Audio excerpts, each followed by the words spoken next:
नमस्कार दोस्तों। तो भारतीय संविधान की इस सीरीज के अंदर हमारा जो अगला टॉपिक है वो है बंगाल जुडिशरी एक्ट 1781। इससे पहले हमने रेगुलेटिंग एक्ट 1773 के बारे में चर्चा की थी।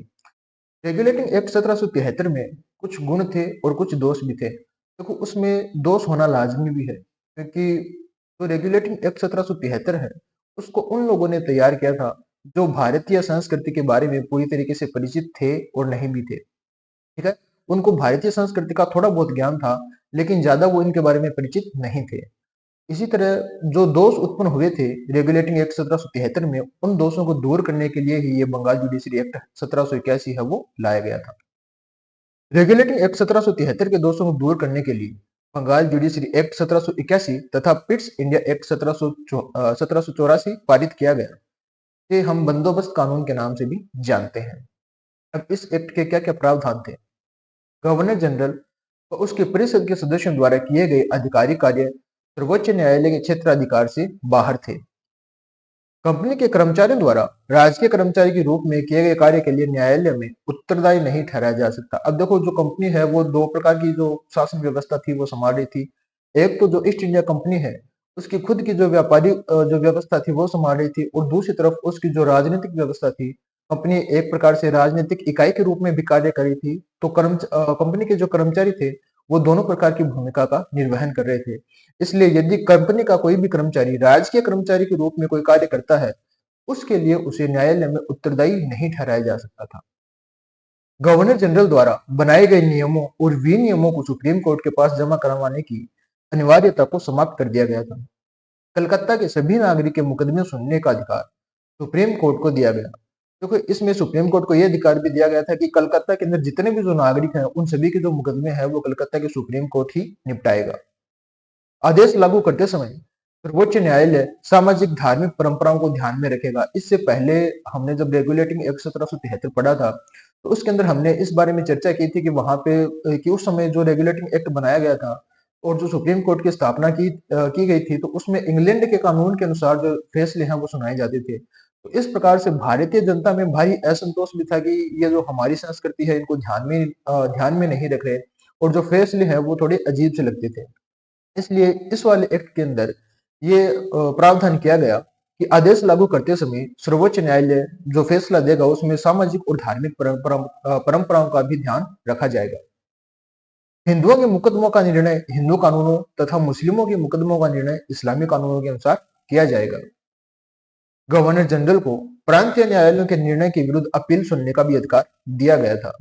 देखो, यहाँ पे हमारा ये जो बंगाल जुडिशरी एक्ट है वो खत्म होता है, और नया जो पिट्स इंडिया एक्ट है 1784 वो स्टार्ट होता है। इस एक्ट के बारे में हम चर्चा करेंगे।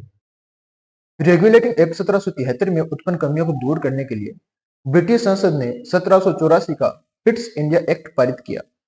इसके साथ ही इस एक्ट के द्वारा गवर्नर जनरल के अधिकारों तथा स्थिति को स्पष्ट करने का, प्रशासनिक सुधारों का तथा कंपनी पर पार्लियामेंट के नियंत्रणों को और मजबूत करने का प्रयास किया गया था। अब देखते हैं पिट्स इंडिया एक्ट के क्या क्या प्रावधान थे। कंपनी के शासन पर नियंत्रण रखने हेतु इंग्लैंड में 6 सदस्यों का बोर्ड ऑफ कंट्रोल का गठन किया गया था, जो कंपनी के ऊपर जो पूरी निगरानी है या फिर जो पूरा कंट्रोल है वो रखते थे। सदस्यों की नियुक्ति ब्रिटिश क्राउन के द्वारा की जाती थी, लेकिन उनका जो वेतन है वो भारतीय राजस्व के हिसाब से दिया जाता था। गवर्नर जनरल की परिषद के सदस्यों की संख्या 4 से घटाकर 3 कर दी गई थी, तथा गवर्नर जनरल को भी मत देने का अधिकार दिया गया था। मतलब एक जो वीटो पावर जिसको अपन बोलते हैं वो गवर्नर जनरल के पास में उपस्थित था, कि अब जो गवर्नर जनरल है वो बहुमत के आधार पर फैसले ले सकता था, और इसके साथ ही इसमें जो वीटो पावर है वो गवर्नर जनरल के पास में दिया गया था। बम्बई तथा मद्रास प्रांतों में त्रिस्तरीय काउंसिलिंग की व्यवस्था कर दी गई थी। बम्बई तथा मद्रास प्रांतों को पूर्णतः बंगाल सरकार के अधीन कर दिया गया था। गवर्नर जनरल की परिषद तथा बम्बई व मद्रास प्रांतों की परिषद के सदस्यों की नियुक्ति कंपनी के भारत स्थित अधिकारियों में से किए जाने की व्यवस्था की गई थी।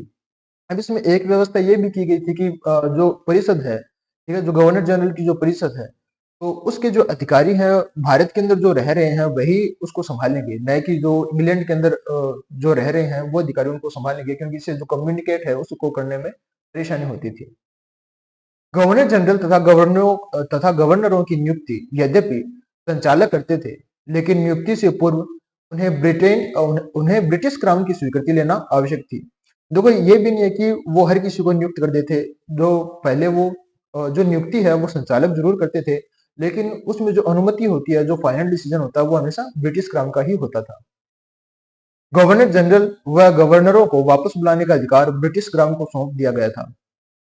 गवर्नर जनरल इंग्लैंड सरकार की अनुमति के बिना ना तो किसी भारतीय राज्य से युद्ध कर सकते थे और ना ही संधि कर सकते थे। एक्ट में यह घोषणा भी की गई कि भारत में राज्य विस्तार की नीति ब्रिटिश राज्य की नीति के विरुद्ध है। पहली बार कंपनी के भारतीय प्रदेशों को ब्रिटिश राज्य कहा गया। तो देखो ये एक छोटा सा ही सही, लेकिन एक ये कदम उठाया गया कि धीरे धीरे जो भारत है वो ब्रिटिश राज्य के अंतर्गत सम्मिलित हो जाए। कलकत्ता स्थित सर्वोच्च न्यायालय के क्षेत्र को केवल ब्रिटिश नागरिकों तक ही सीमित कर दिया गया। भारत में सभी स्तर पर भर्ती हेतु कोर्ट ऑफ डायरेक्टर को अधिकृत किया गया। अब ब्रिटिश इंडिया एक्ट के क्या क्या दोष थे, इसके बारे में हम चर्चा करते हैं। एक्ट द्वारा संचालक मंडल और बोर्ड ऑफ कंट्रोल पर कंपनी के क्रमशः व्यापारिक तथा राजनीतिक कार्यों का दायित्व को सौंप दिया गया था, लेकिन न तो उनकी शक्तियों का निर्धारण किया गया था और न ही उत्तरदायित्व सौंपा गया था। अर्थात इस एक्ट के अंदर ये तो बताया गया था कि ये बॉडी इसमें काम करेगी, ठीक है, लेकिन इनका जो कार्य है वो विभाजित नहीं किया गया था कि कि ये जो संचालक मंडल है इसका ये कार्य है, बोर्ड ऑफ कंट्रोल है इसका ये कार्य है, उनके जो उत्तरदायित्व है उनको विभाजित नहीं किया गया था। बोर्ड ऑफ कंट्रोल राजनीतिक व सैनिक मामलों से संबंधित नीतियां बनाता था, जबकि इनके क्रियान्वयन का कार्य संचालकों का होता था। लेकिन जिन जिन निर्णयों में संचालकों को रुचि नहीं होती थी उन्हें लागू करने में संचालक विलंब करते थे। यह दोहरी प्रणाली 1858 में समाप्त कर दी गई थी। देखो आप सभी को पता है कि 1857 के अंदर क्रांति हुई थी। उसी क्रांति के फलस्वरूप 1858 के अंदर जो एक्ट पारित किया गया उसके अंदर जितनी भी ये जो कमियां हैं इन सभी को समाप्त कर दी गई थी। जैसे अभी अपन ने पढ़ा था कि बोर्ड ऑफ कंट्रोल राजनीतिक और सैनिक मामलों को संभालती थी और जो संचालक समिति थी वो उनको क्रियान्वयन करती थी। लेकिन जिन मामलों के अंदर उनको इंटरेस्ट नहीं होता था उन मामलों की जो फाइल उनको वो पड़े रहने देते थे कि छोड़ दो उनको, धूल खाने दो फाइलों को, जब हमारी इच्छा होगी तभी हम करेंगे। तो इस प्रकार से आदेश पारित करने के अंदर भी विलंब होता था और जो प्रशासन के ऊपर जो पकड़ थी कंपनी की वो ढीली पड़ती जा रही थी। जो महत्वपूर्ण निर्णय लेने होते थे वो नहीं ले पाते थे। ब्रिटिश सरकार से भौगोलिक दूरी होने के कारण तथा उन्नत संचार व्यवस्था के अभाव में कंपनी पर वास्तविक नियंत्रण स्थापित नहीं हो पाया। प्रधानमंत्री ब्रिट्स द्वारा पारित इस एक्ट के द्वारा स्थापित व्यवस्था में कंपनी के शासन में 1858 तक कोई बदलाव नहीं किया गया। 1857 में जो क्रांति हुई थी उसके कारण जरूर बदलाव किया गया था। तो देखो इंग्लैंड का जो प्रधानमंत्री था पिट्स, उसके द्वारा ये एक्ट पारित किया गया था, इसी कारण हम इसको पिट्स इंडिया एक्ट के नाम से जानते हैं। तो उम्मीद है आपको हमारी ये जो वीडियो है ये पसंद आई होगी। अगर आपको ये वीडियो पसंद आई होगी तो अपने दोस्तों के साथ में शेयर कीजिए और हमारी प्लेलिस्ट में जाके आप हमारी अन्य वीडियो को भी देख सकते हो। अगर आपको इसके नोट्स चाहिए तो आप हमारे टेलीग्राम और व्हाट्सएप चैनल को ज्वाइन कर सकते हैं। लिंक डिस्क्रिप्शन में है इसका। धन्यवाद।